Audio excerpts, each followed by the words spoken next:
Kalari Marm Massage Therapy Nerkal. Nerkal is first among the leg movement methods of Kalripayattu.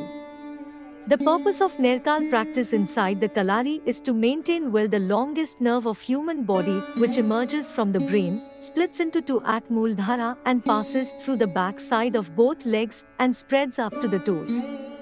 It helps to improve the blood and other fluid circulation well to majority of joints and micro nerves of the human body and also to maintain well the balance of 8 dimensions of human structural anatomy.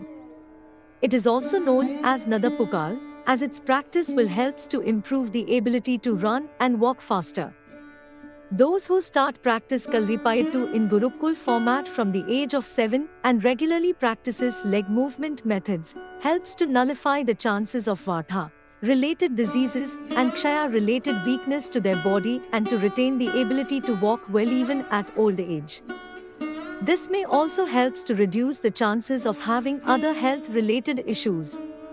If we consider the human body as a tree, then legs has the role of tap roots of that tree. The fibrous roots can be considered as the micro nerves which spreads at the inner portion of foot and ends at the toes. These helps to absorb different magnetic fields of nature to the body.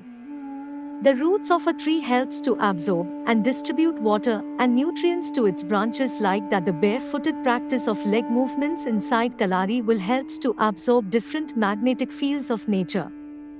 This helps to develop more immunity power, strength, effective functioning of brain and longevity of life.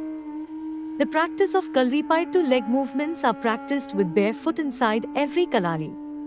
So it can be concluded that the practice of each and every leg movement starts from Nerkal of Ekadik leg movements and ends with the last form of Pakratkal leg movements, which will help to acquire immense physical benefits to the Kalripayattu practitioners.